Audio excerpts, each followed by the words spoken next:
بن صاحب سب سے پہلی بار اور سے اعلیٰ حضرت کے موقع پر مجھ کو بلائے تھے، اور اس کے بعد پھر کئی بار آیا، لیکن اتنا جانتا ہوں کہ مسلمانوں کا ایک بڑا علاقہ ہے، اور جلسہ یہاں روزانہ نہیں ہوتا ہے، کبھی کبھی ہوتا ہے۔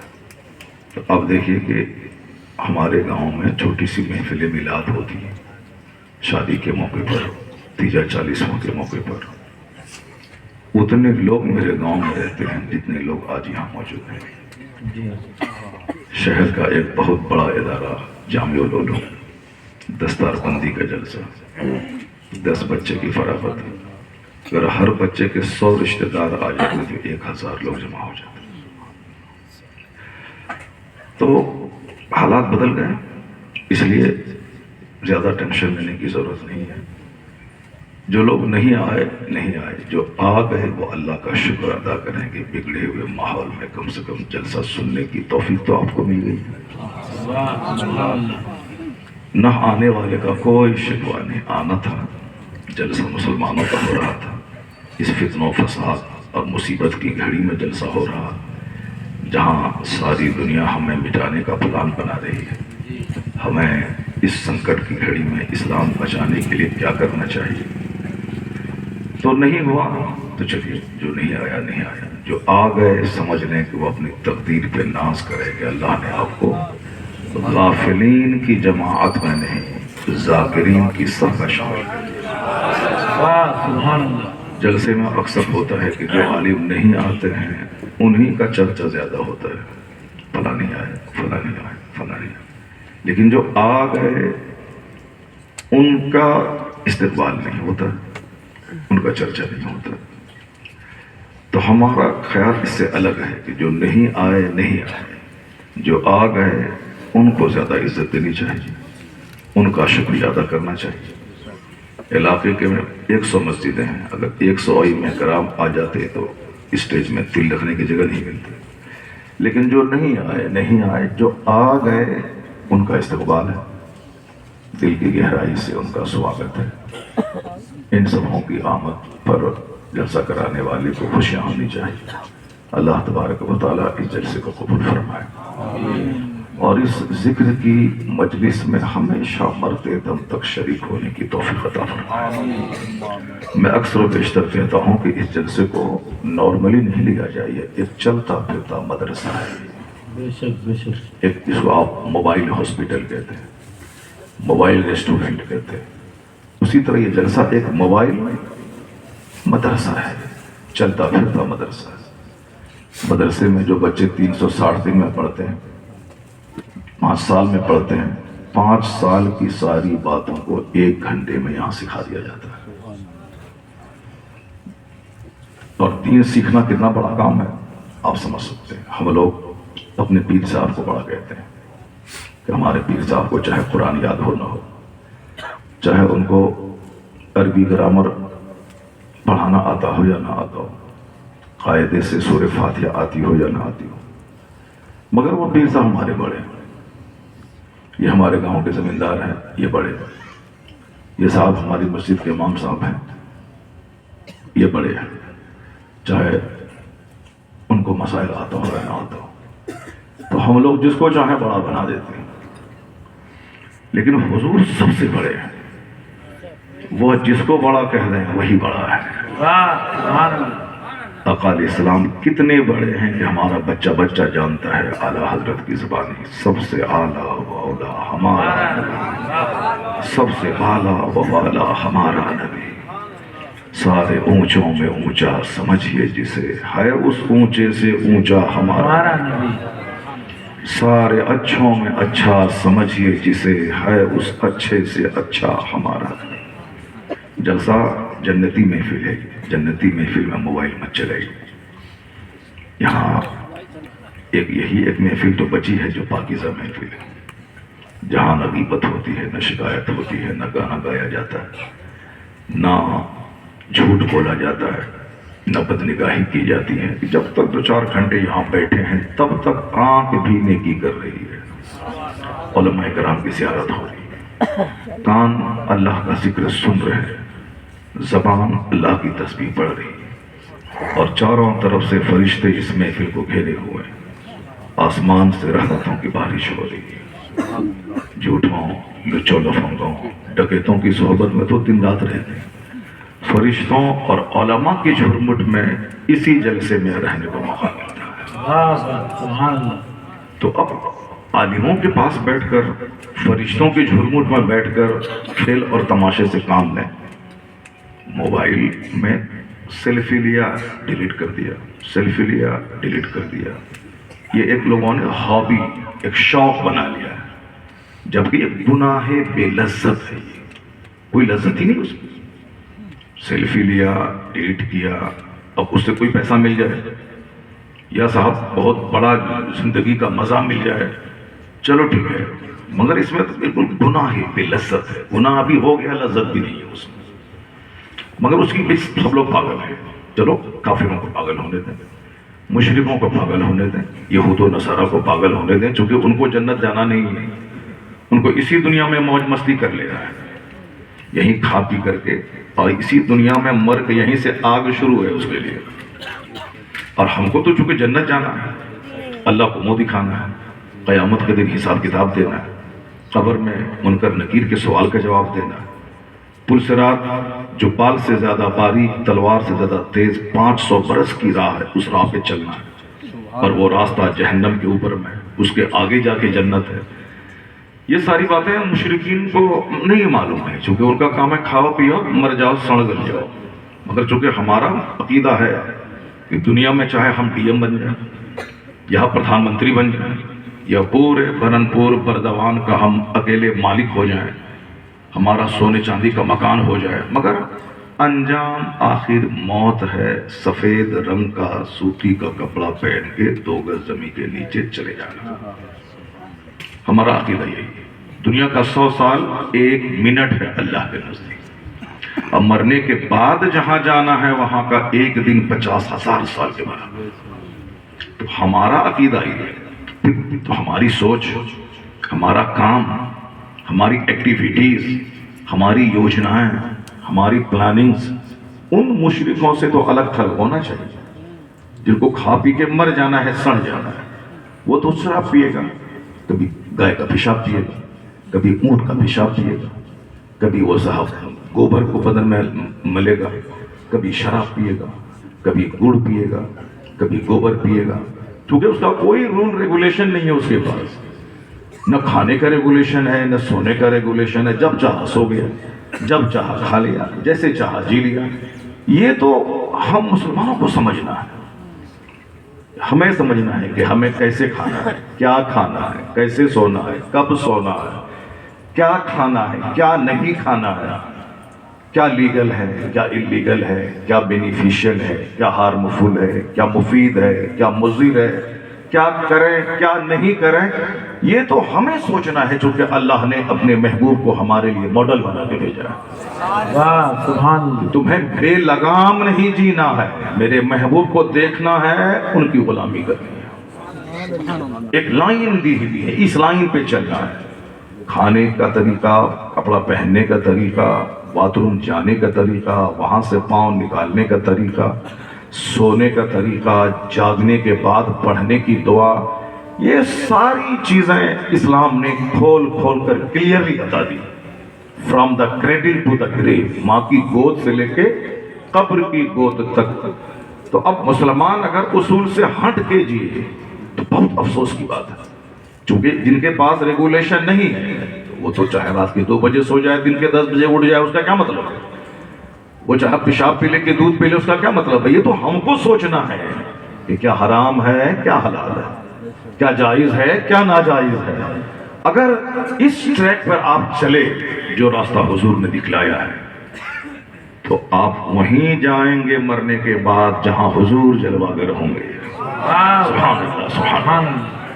یہ آخرت کا انعام ہو گیا, اور دنیا کا انعام یہ ہو گیا جو حضور کی غلامی کرے گا, غلام رہے گا مصطفیٰ کا, امام رہے گا ساری دنیا کا. یہ بالکل ایک سیدھا سمپل سا طریقے مصطفیٰ کو چھوڑنا ہے وجہ بربادی. اسی سے قوم دنیا میں ہوئی بے اقتدار اپنی, اور حضور کے طریقے پہ عمل کرنے کے بعد صرف جنت نہیں ملے گی, جنت تو اس دنیا میں ملے گی، اس دنیا میں راحت ملے گی، اس دنیا میں سکون قلب ملے گا، اس دنیا میں عزت ملے گی۔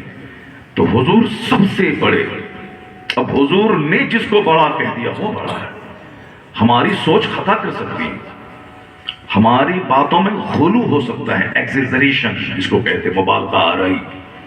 یہ بندہ اس قابل نہیں ہے، مگر ہم کو اس سے محبت ہے تو ہم بڑا چڑھا کے تعریف کا پل باندھ دیا ہے۔ یہ قطب ہے، ابدال ہے، غوث ہے، نہ جانے کیا کیا ہے۔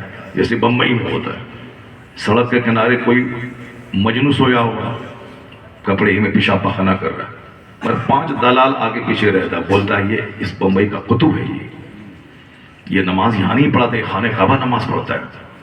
تو بمبئی میں جو جس کو چاہے قطب بنا دے، ابدال بنا دے۔ وہاں کی گونڈا گردی بھی بہت مشہور ہے، بابا اور دادا بہت مشہور ہے وہاں پہ۔ تو ہمارے کسی کو گونڈا بنا دینے سے یا کسی چھوٹے کو بڑا کہہ دینے سے بڑا نہیں ہو جائے گا۔ جو سب سے بڑے ہیں وہ جن کو بڑا کہتے ہیں وہ بڑا ہے۔ تو ہمارے نزدیک کوئی بھی بڑا ہو سکتا ہے، مگر حضور نے کس کو بڑا کہا؟ ذرا غور سے سنیے۔ آقا فرماتے ہیں خیرکم من تعلم القرآن وعلمہ۔ آقا کریم علیہ السلام فرماتے ہیں the best among you is one who learns Quran and teaches it to others۔ تم میں سب سے اچھا آدمی وہ ہے جو قرآن سیکھتا ہے، دوسروں کو سکھاتا ہے۔ واہ سبحان اللہ۔ یہ ہم نہیں بول رہے ہیں، یہ ہمارے اعلیٰ حضرت نہیں بول رہے ہیں، یہ ہمارے خواجہ غریب نواز نہیں بول رہے ہیں، یہ ہمارے غوث اعظم نہیں بول رہے ہیں۔ یہ کون بول رہے ہیں؟ جو سارے نبیوں کے سردار ہیں، جو سارے رسولوں کے رسول ہیں، جو سارے پیروں کے سب سے بڑے پیر ہیں، آقا کریم علیہ السلام، جس کے قد کے برابر کوئی پیدا ہی نہیں ہوا، نہ پہلے نہ بعد میں کبھی نہیں۔ اعلیٰ حضرت کہتے ہیں لم یات نظیرک فی نظری، آپ کی طرح کوئی نظر ہی نہیں ہے دنیا، کوئی نہیں پیدا ہوا۔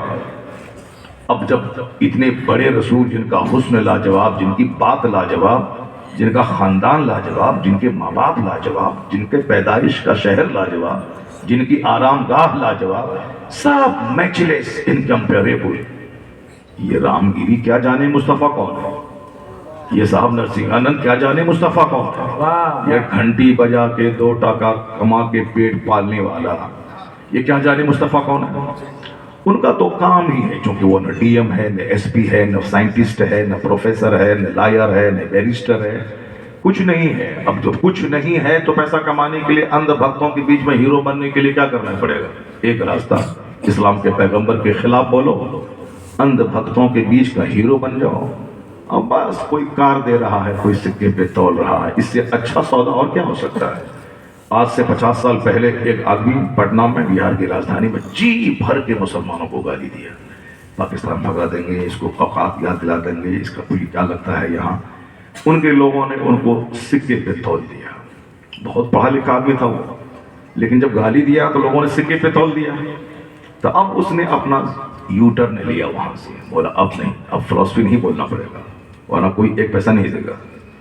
اب علم بولیں گے 1 پیسہ کوئی نہیں دے گا، تو اب مسلمانوں کو گالی دیں گے، سکے پہ تول دے گا۔ اس کے بعد سے ساری زندگی گالی گلوچ کرتا رہا، اندھ بھکتوں کا ہیرو بنتا رہا، اب بندہ وہ مر گیا۔ وہ یہ آسان ہے، اسلام کے پیغمبر کو گالی دیں، اپنے بیچ میں ہیرو بن جائیں، آپ صاحب 10 مہنگی کاروں پہ چلیں۔ لیکن یہ لوگ کچھ نہیں ہیں، چونکہ ان کا مقصد صرف 2 روٹی کمانا ہے۔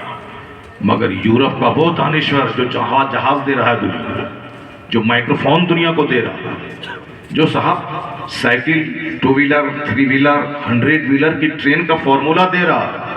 ہمارا ملک ہندوستان ہے، ہندوستان کے ذرے ذرے سے مجھ کو محبت ہے، لیکن اگر ہندوستان کے لوگ شرابی، پاپی، سڑے ہوئے، زناکار، جوا سٹے باز رہے ہیں تو ایسا نہیں کہ اس سٹے بازوں سے مجھ کو پیار ہے۔ اور امریکہ کا کوئی آدمی صاحب جینیس، سائنٹسٹ، بیرسٹر رہے، ایسا نہیں کہ وہ کوڑی کتی ہے، کچھ نہیں ہے، نہیں۔ انسانیت کا تقاضا یہ ہے کہ جو آدمی جس قابل رہے اس کے علم کی قدر کرنی چاہیے۔ مائکروفون میں بول رہا ہوں انڈیا میں، لیکن دینے والا ڈیوڈ ہکس ہے 7 سمندر پار کا۔ ماننا تو پڑے گا کہ جس مائک سے ہم فائدہ اٹھا رہے ہیں، ساری مسجدوں میں جمعہ کے دن خطاب ہو رہا ہے، لاکھوں آدمی کو میں اپنی بات سنا رہا ہوں، تو اس کا تو احسان ماننا پڑے گا۔ اگر وہ یہ ایجاد نہیں کرتا تو آج ہم اپنی بات لاکھوں تک کیسے پہنچا؟ ہوائی جہاز امریکہ کے دو بھائی نے بنائے، لیکن آج کروڑوں مسلمان اس سے چل کے عمرہ کے لیے جا رہے ہیں، سب سے زیادہ مسلمان فائدہ اٹھا رہے ہیں اس سے۔ ماننا تو پڑے گا کہ جس نے بھی دماغ جلا کے یہ سواری دی ہے، کتنا بڑا کام کیا ہے کہ ہم لوگ 7 دن سمندر میں رہتے تھے اور ابھی 7 گھنٹے میں کلکتہ کے دمدم سے مدینہ پہنچ جاتے ہیں، وہ سواری۔ تو اس کا مطلب ہے کہ ماننا پڑے گا کہ بڑا کام کیا اس نے۔ تو جہاں سے ایروپلین آ رہا، جہاں سے صاحب مائکروفون آ رہا، جہاں سے کمپیوٹر آ رہا، جہاں سے یہ ساری چیزیں آ رہی، وہاں کے دانشور کے پاؤں کی دھول کے برابر یہ نہیں ہے جو ہمارے پیغمبر کو گالی دے رہا، یہ ان کے پاؤں کی دھول کے برابر یہ نہیں ہے۔ اب اس نے کیا کہا میرے پیغمبر کے بارے میں، ذرا غور سے سنیے۔ وہ کہتے ہیں he is the only man in history who was supremely successful on both levels, religious and secular۔ کیا غضب کی بات کہتی، دنیا کی ساری کتابوں کو آنکھ کی پتلیوں میں سمیٹنے والا، دنیا کے ہر ممالک کے بڑے بڑے لوگوں کی زندگی کا، ان کی جیونی کا ادھین کرنے والا، اینشینٹ ہسٹری، ماڈرن ہسٹری، سب کو آنکھ کی پتلیوں میں سمیٹ لینے والا، 25-30 سال تک لائبریری میں قید کر کے دنیا کے سارے مذاہب اور سارے مہان لوگوں کی زندگی کا مطالعہ کر کے ان کروڑوں میں سے 100 کو چھانٹ کر اول نمبر پہ جو اس دھرتی کا سب سے کامیاب ترین انسان ہے ان کی سوچی تیار کرنے والا، وہاں نہ غلو ہے، نہ محبت ہے، نہ عقیدت ہے، صرف حقیقت ہے۔ وہ بولا میں حقیقت کی تلاش کروں گا۔ اگر محبت ہوتی تو جس کا وہ کلمہ پڑھتا ہے اس کا نام اول نمبر پہ دیتا ہے، اور جس سائنس کے فیلڈ کا وہ آدمی ہے اس فیلڈ کا جو سب سے بڑا شاہکار ہے اس کا نام دیتا، نہیں دیا۔ اس نے کہا نہیں، محبت نہیں، عقیدت نہیں، غلو بھی نہیں، مبالغہ آرائی نہیں، بلکہ صرف ریئلٹی، واستوکتا، فیکٹ کی بنیاد پہ میں کتاب لکھوں گا، ترتیب دوں گا۔ انہوں نے حق ادا کیا مطالعے کا۔ اس کے بعد جب سوچی تیار کی، پہلا نمبر جس کا دیا ہے دنیا کا سب سے مہان نتن سفنتم پروس کی سوچی میں پہلا نام جو دیا ہے وہ نام محمد صلی اللہ علیہ وسلم۔ سبحان اللہ۔ وہ کہتے ہیں he is the only man in history، تاریخ میں وہ پہلا اکلوتا آدمی ہے جو مذہب اور سیاست دونوں سطح پر سب سے زیادہ کامیاب ترین شخص ہوا، موسٹ سکسیسفل پرسنالٹی۔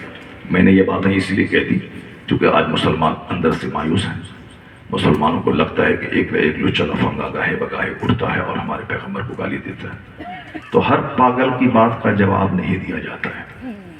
پاگل راستہ چلتے کوئی ہمارے اسلام کے خلاف بولے گا تو ہم اس کے پاس کتاب لے کے دوڑ جائیں گے، نہیں تم غلط بول رہے ہو، تو ہم سے بڑا پاگل کوئی نہیں ہوگا۔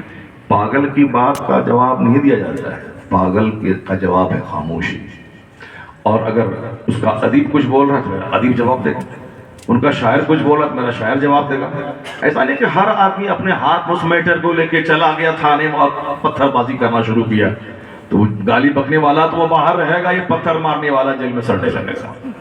ایسا نہیں ہے، عقل مندی اور ہوش کے ساتھ کام لینا پڑے گا۔ جب میرے مصطفیٰ کی شان گھٹانے کی کوشش کرے تب آپ گلی کوچوں میں مصطفیٰ کی شان لکھیے، وہ جو شان ان جیسے کافروں کے سرغنہ اور سردار نے جو بیان کیا ہے۔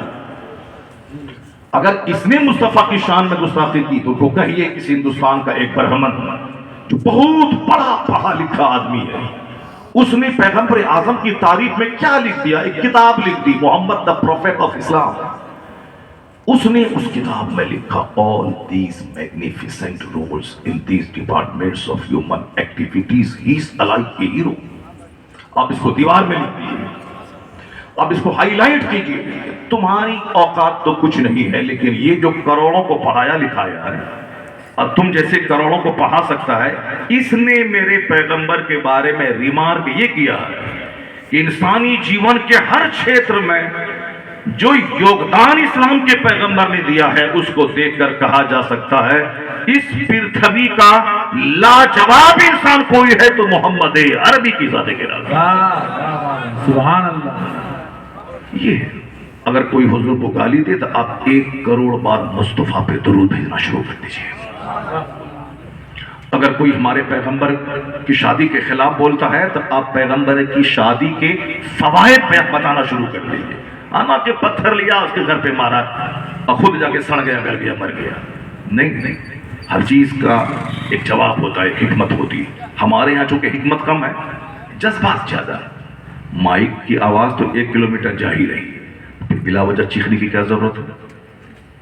جب مائک اگر نہیں تو چلو چیخیں گے تاکہ وہاں تک آواز پہنچ جائے, لیکن جب مائک کی آواز پہنچ رہی ہے تو بلا وجہ چیخنے کی کیا ضرورت ہے؟ کپڑا پھاڑنے کی کیا ضرورت ہے؟ سر سے پگڑی پھینکنے کی کیا ضرورت ہے؟ کیونکہ ہمارے ہاں ایکٹنگ بہت زیادہ ہے, ہمارے ہاں جذبات بہت زیادہ ہے, ہمارے ہاں عقل سے کام لینے کی ریتی بہت کم ہے. بس 2-4-10 لوگوں کو لے کے بیٹھ گئے, خوب سینہ پھاڑا, مار دیں گے, کاٹ دیں گے, پھینک دیں گے. آیا پولیس والا, سب کو پکڑ کے لے چلا جائے. وہ ادھر سے بھاگا, ادھر سے بھاگا. عقل مندی اور حکمت سے کام لیا جاتا ہے, صبر سے کام لیا جاتا ہے. صبر تو ساری مخالفتوں کی دیواروں کو توڑ دیتا ہے. قرآن شریف میں اکثر جگہوں پہ آیا وَإِن تَتَّقُوا وَتَّصْبِرُوا, اگر تم اللہ سے ڈرتے رہو اور صبر کرتے رہو تو کامیابی تو تمہارے لیے. نہیں دیکھا ظالم بولا تھا کہ 3 دن میں تباہ کر دیں گے, نام و نشان نہیں چھوڑیں گے غزہ میں. 16 مہینے کے بعد آج ساری دنیا دنگ ہے کہ جس کے شہر کو اجاڑ دیا گیا یہ زندہ کیسے ہے, یہ موٹا تازہ کیسے ہے, یہ قیمتی کاریں کہاں چھپی ہوئی تھی جو آج سڑکوں پہ دوڑ رہی ہیں. پتہ چلا ساری دنیا آج اس صبر کرنے والے نوجوانوں کو داد دے رہی ہے کہ دنیا کا سب سے بڑا ایٹم بم تجھ کو تباہ نہیں کر سکا, ایمان کی طاقت آج ایٹم بم پہ غالب آ گئی ہے. ساری دنیا جان رہی ہے, سارے 200 کروڑ مسلمانوں کا سینہ آج بھاگ بھاگ ہو رہا ہے. ان دلیروں کو سلام کر رہا ہے مسلمان, ان کی بہادری کا لوہا مان رہا ہے مسلمان. جو دنیا کی 2 سپر پاور مل کر کے ان 79 نوجوانوں کو زیر نہیں کر پایا, ان کے سامنے گھٹنے ٹیک کر صلح کرنے کی باتیں کر رہا ہے. اس کا مطلب یہ نکلا کہ اے مسلمان, اگر تم صبر کرو اور حکمت سے کام لو, کوئی تجھ پہ غالب نہیں آئے گا. چونکہ ان کے ساتھ بم ہے, بارود ہے, بندر ہے, سور ہے, تیرے ساتھ تیرا خدا ہے, تیرا مصطفیٰ ہے, تیرا غوث ہے, تیرا خواجہ ہے. کیا بات ہے. وَإِن تَتَّقُوا وَتَصْبِرُوا, اگر تم تقوی اختیار کرو اور صبر کرو. ہمارا ایک چیپٹر ختم ہوا کہ حضور سب سے بڑے ہیں. حضور جو بات کہتے ہیں وہ بات سب سے بڑی ہے. زور سے بولیے سبحان اللہ. اور سے سنیے تو کہ تقریر ہماری تھوڑی سی لمبی ہو جاتی ہے. بہت سارے لوگ تو آدھا گھنٹے میں ساری باتیں کہہ جاتے ہیں, لیکن ہم نہیں کہہ پاتے, ہم سے نہیں ہو پاتا ہے. ہم سے آدھا گھنٹہ 1 گھنٹہ کے بعد گفتگو شروع ہوتی ہے میری.